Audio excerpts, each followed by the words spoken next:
Hello বন্ধুরা, কেমন আছো? আশা করি ভালো আছো, সুস্থ আছো। আমি তোমাদের অপরিতা। আজকে বানাবো ডাল বড়া। তো তার জন্য এখানে ডালটাকে সুন্দরভাবে পেস্ট করে নিয়েছি, দেখতে পাচ্ছ। চাল নিয়েছিলাম হচ্ছে 1 কাপ, আর নিয়েছিলাম 2 কাপ ডাল। এটাকে সুন্দরভাবে পেস্ট করে নিয়েছি। আর এখানে পেঁয়াজ, আদা, রসুন, কাঁচা লঙ্কা এগুলো সব বেটে নিয়েছি। নিয়ে কিন্তু এখানে করে নিয়েছি। এবার কি কি মশলা লাগছে দেখো। এখানে দেখছি লবণ, হলুদের গুঁড়ো, লঙ্কা গুঁড়ো, জিরে গুঁড়ো, ধনে গুঁড়ো আর গরম মশলা। এটাকে সুন্দরভাবে হাত দিয়ে না চটকে চটকে মেখে নিতে হবে। যত সুন্দর করে হাত দিয়ে মাখবে তত কিন্তু খেতে টেস্ট হবে।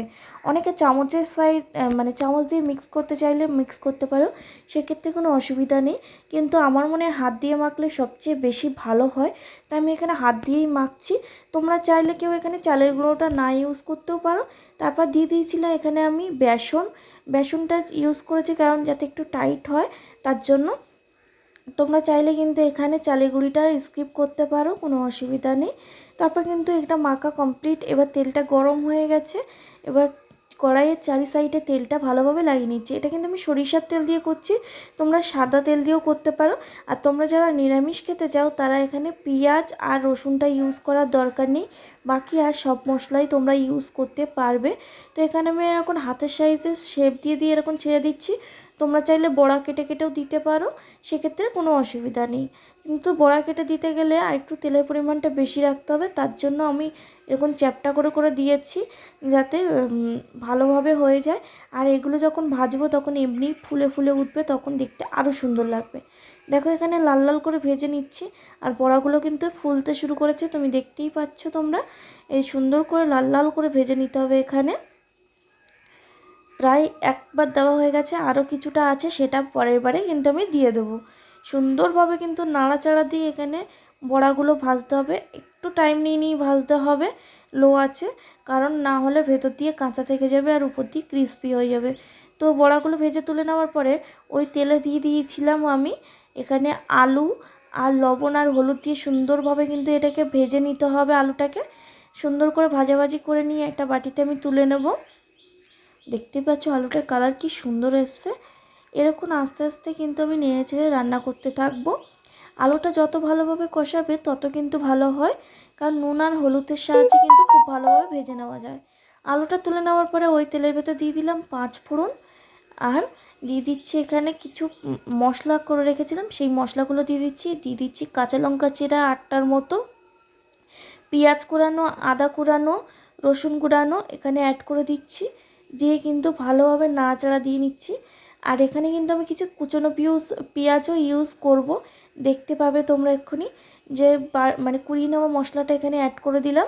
দিয়ে একটু নাড়াচাড়া করে নেওয়ার পরে কিন্তু আমি এখানে অ্যাড করব কুচিয়ে রাখা একটা মিডিয়াম সাইজের পেঁয়াজ, মানে মিডিয়াম সাইজে বলতে একটু ছোটো সাইজের পেঁয়াজ এখানে আমি কুচিয়ে দিয়ে দিচ্ছি, কারণ এটা যখন মুখে পড়বে সে সময় কিন্তু আরও ভালো লাগবে। এবার সবগুলোকে ভালোভাবে মিক্স করে নিতে হবে। মিক্স করার আগে দেখলাম আমার একটু তেলের পরিমাণটা কম হয়েছে, আমি আরেকটু সামান্য তেল দিয়ে দিলাম। দিয়ে ভালোভাবে কিন্তু মশলাটা ভাজাভাজি করে নিচ্ছি। বেশি ভাজলে চলবে না, তাহলে মশলার গন্ধটা চলে যাবে। তো দেখতে পাচ্ছি এরকম কিছুটা টেক্সচারে আসলে দিয়ে দেবো পরিমাণ মতো জল এখানে, মানে হাফ কাপের মতো জল দিয়েছি এখানে।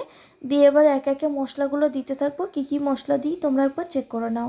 দিয়ে দিলাম লবণ স্বাদ অনুযায়ী, দিয়ে দিলাম হলুদ গুঁড়ো, দিয়ে দিচ্ছি লঙ্কা গুঁড়ো।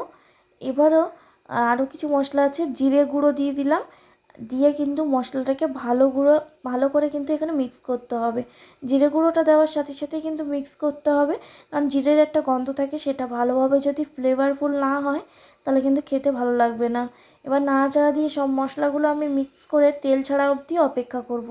দেখো কিছুক্ষণ পরেই কিন্তু আমার চারি সাইড দিয়ে কিন্তু মশলার চারি সাইড দিয়ে তেল বেরোতে শুরু হয়ে গেছে।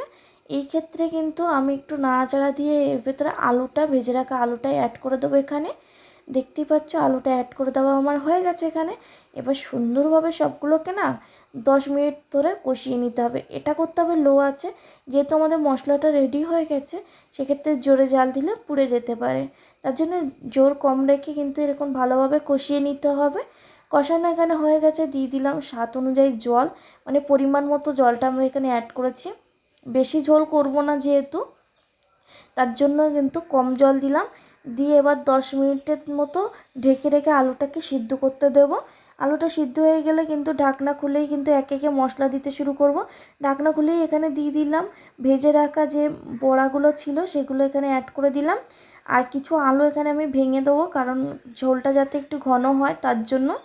এবার কিন্তু আমি এখানে ইউজ করে নিচ্ছি স্বাদ অনুযায়ী অল্প একটু চিনি, গোলমরিচ গুঁড়ো, জিরে গুঁড়ো, কসুরি মেথি, এইগুলো কিন্তু অ্যাড করতে হবে। কসুরি মেথিটা যদি কারো কাছে না থাকে সেক্ষেত্রে ইউজ করার দরকার নেই। আর তারপরে কিন্তু আমি এখানে গরম মশলা ইউজ করছি আর মিট মশলা, এটা মাস্ট। আর একটু কালারের জন্য কিন্তু আমি এখানে লঙ্কা গুঁড়োও ইউজ করেছি। সামান্য একটু উপর দিয়ে জিরে গুঁড়ো ছড়িয়ে দিলাম, দিয়ে দিলাম গরম মশলা গুঁড়ো। রেডি আমার কিন্তু আলু আর এখানে কিন্তু ডাল বড়ার রেসিপিটা কিন্তু একদমই সহজ, তোমরা বাড়িতে বানিয়ে দেখো, খুবই ভালো লাগবে। আলু দিয়ে ডাল বড়ার এই রেসিপিটা আমার খুবই পছন্দ, আমার বাবারও খুব পছন্দের। তো রেসিপিটা শেয়ার করলাম তাই তোমাদের সাথে। ভালো লাগলে লাইক, কমেন্ট, শেয়ার, সাবস্ক্রাইব করতে কিন্তু ভুলবে না। আজকে ভিডিওটা এই অবধি, টাটা, বাই বাই, দেখা হচ্ছে পরের একটা নতুন ভিডিওতে।